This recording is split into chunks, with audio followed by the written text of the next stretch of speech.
Welcome everybody, and look at my new background, so something different for us all to look at today. But today we've got one of our partners that we've had involved with us for 2 years nearly now, which is fantastic, and we got the fabulous Georgia Rees. So Georgia, how are you? Good, thank you, John. Yeah, it's great to have you here.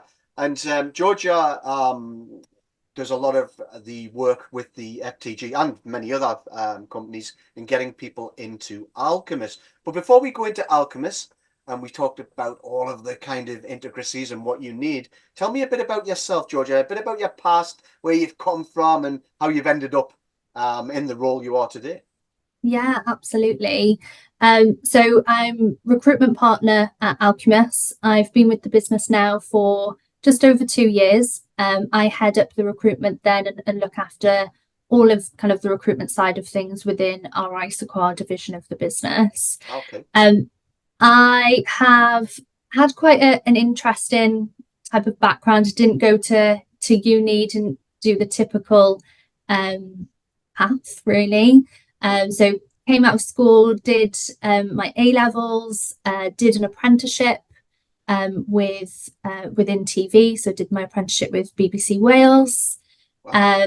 I have worked in insurance, and then, like most people in recruitment, I fell into recruitment. So started doing recruitment within retail. It's always been in-house, so always within a HR function. I've done recruitment for large estate agency groups. I've done recruitment, within kind of smaller businesses as well. And then I was very lucky enough to be headhunted for this role.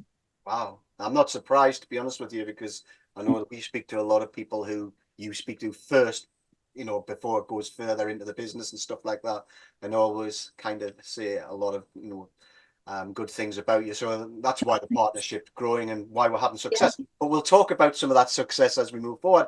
But tell Yeah. me a little bit about Alcumus, what it kind of made up of, and all the, because there's different names of different things and things like that, which Yeah. people probably don't understand. Yeah, absolutely. So the area of the business that we partnered with you on is Alcumus Isoclar, but we are part of a larger business. So it is worth, I guess, if you are looking at Isoclar in the first instance, it might be difficult to know what the difference between Alcumus is and what Isoclar is. So I'll go through a bit about what that is and how we're split throughout the business.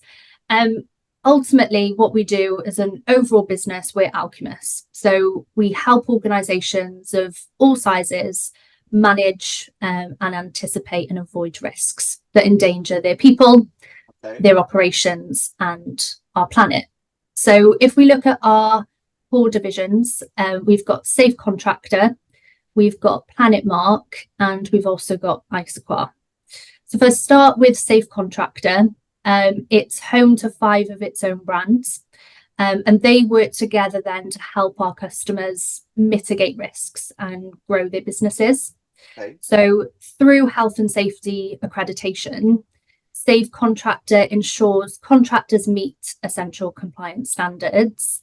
We aid businesses in kind of risk management and the promotion of safe, ethical practices.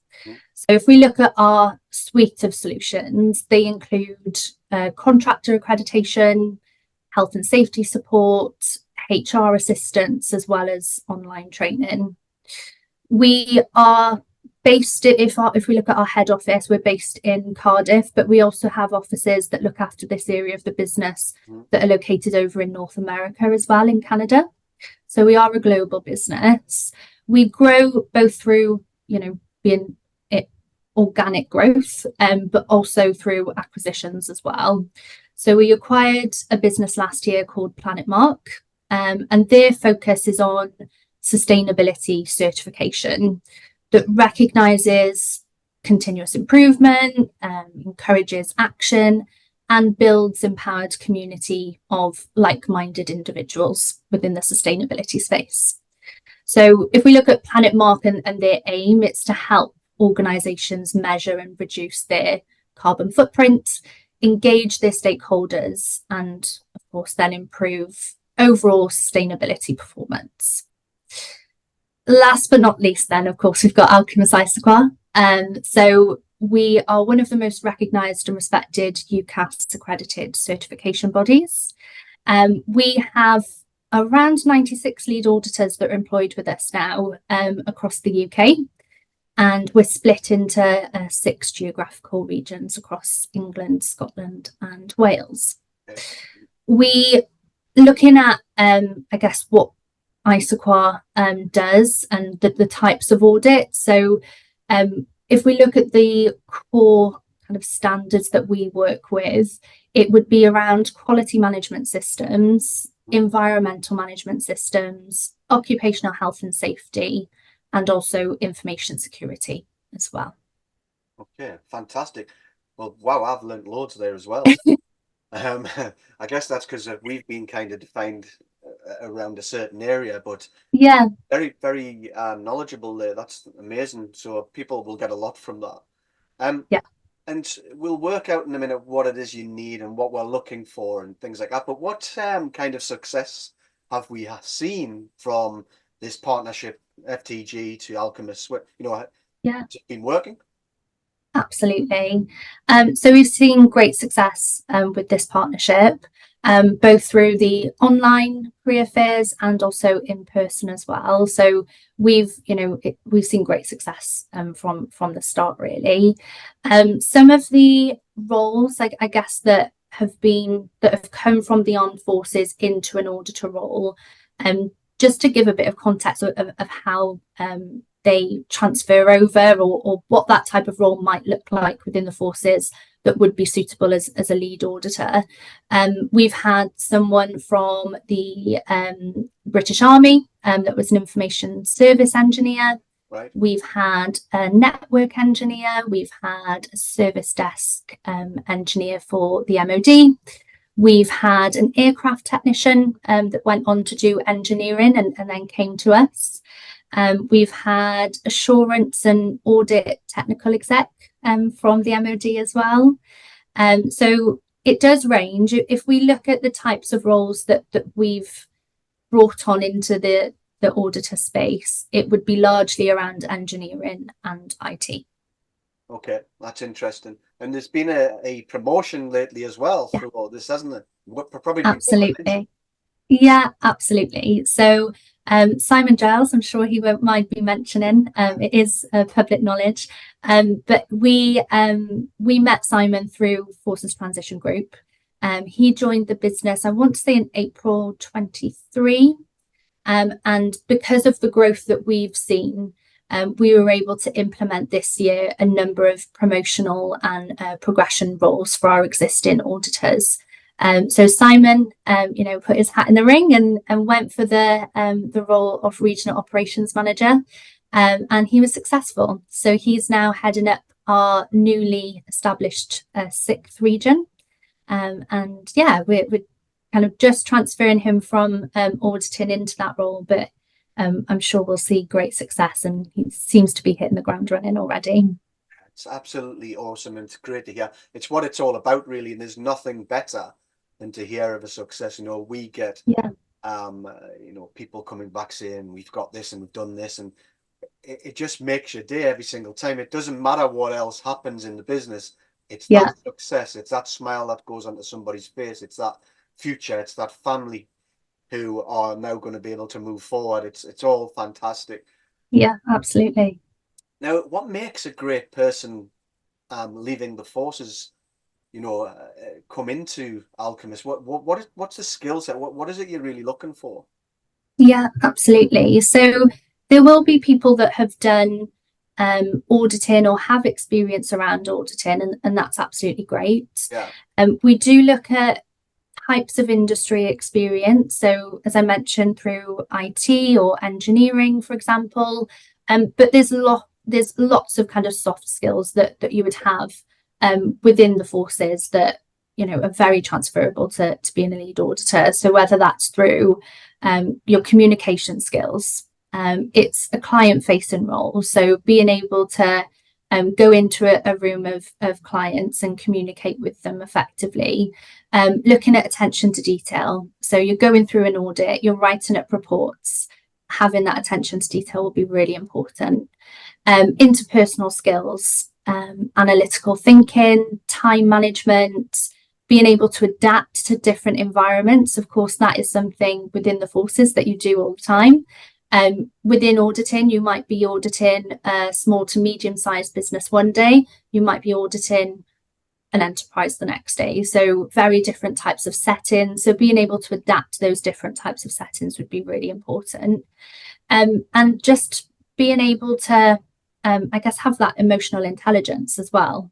So, clients have gone through the process of getting themselves ready to go through an audit process with us. Of just going into that business, we're going there to add value ultimately, and being able to relay our findings, whether it's good or bad, is really important. So again, that touches on communication skills. Wow, that's a great breakdown of skills. We probably should record that on paper so that we can actually Yeah. detail all of that to people about lots of skills that military people have. I see things all the time about this is what a military person possesses. I Mm-hmm. think you've just broke it down pretty well for us. Yeah. We Yeah. probably don't Right. need to do any work now. And when it comes to your great skills, soft skill, hard skill, all those kind of things, we're looking at the cherry on the top, the qualification, that kind of stuff. What are you looking for there? Because I know you do some of the ISO qualifications and take them through that. Yeah.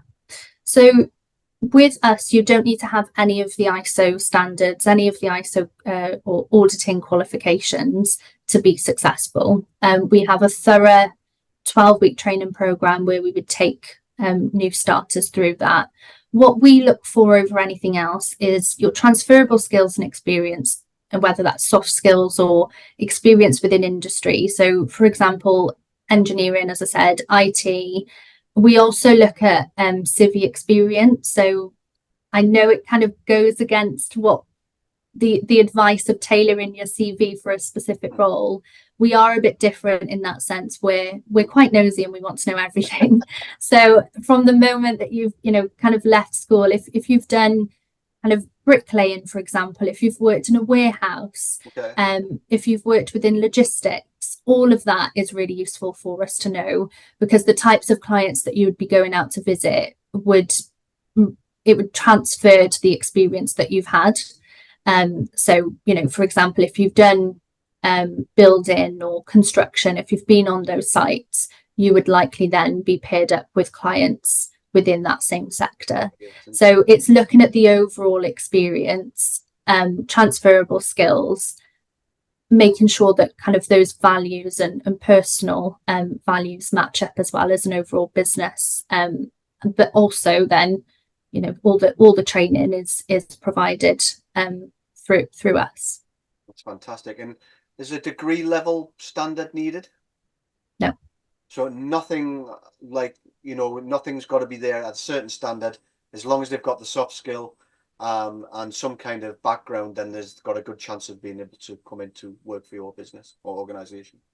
Absolutely. We would be looking more so at that type of level of education, so degree level or equivalent, more so for an information security lead auditor. Yeah. But for core auditors that would look after quality, environmental and occupational health and safety, there wouldn't be an education level that would be a prerequisite. Okay, fantastic. So people will need to know that. One of the problems they see is they go to a lot of job descriptions and it always says you've got to have a degree level.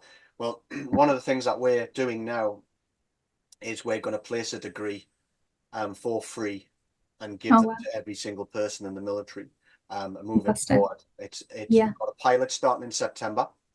The interesting thing is the degree or the degree level qualification is on transition. So actually they're doing the work on themselves. And when they leave, they've got that level already, and then they can do other qualifications that they need, like their Prince 2s or their ISO quals or whatever it is they want to do. Yeah. So that's all brilliant. So how does somebody actually come through to you then? What's the pathway? I know there's a pathway through us. We have a link that we can send straight in. So please do, get in touch with us, guys. And if we think you're relevant, then Mandy will get you through that way, or perhaps me. But what other avenues is there into you? LinkedIn. So you can reach out to me directly on LinkedIn. If you search Georgia Rees, I'll be listed against Alcumus. So yeah, feel free to reach out to me on LinkedIn. You can have a look on our website as well if you are interested in kind of any other positions. Can signpost you to the correct recruitment partner within the business that would look after those roles. But yeah, just feel free to reach out to me directly. Email if they got in contact with you, John, more than happy to send out my email. And then yeah, through the link as well, we have a specific link that links candidates directly to our application page. Yeah, so if anybody fancies a little bit of that, the FTG have that specific link as well, which kind of gets you straight through. And I think it's within 10 to 14 days or something, they'll have a call back, won't they? And that's all anybody wants, really. And we hear a lot about the recruitment process and there's no callback, they're ghosted. That doesn't happen with you guys, and we see that. And which is fantastic, because even if it's not something that is ever going to work, still having that call is important. Yeah, absolutely. So that it can be, if it's a direct application, more than happy to have that conversation over the phone if they're not suitable.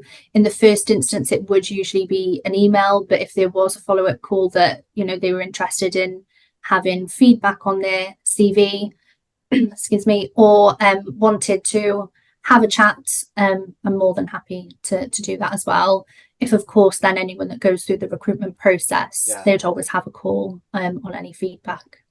Okay, well, that's fantastic. Well, guys, watching this, you know what you've got to do. There's plenty of opportunity. The link, the connection with Georgia is quite clear. It's easy. It's not going to be a long process. It's going to be quick, which is fantastic, which is what you need. Even if you need to reach out for Georgia to make sure that you are in the right area, that kind of stuff, I'm sure she'll have them conversations with you.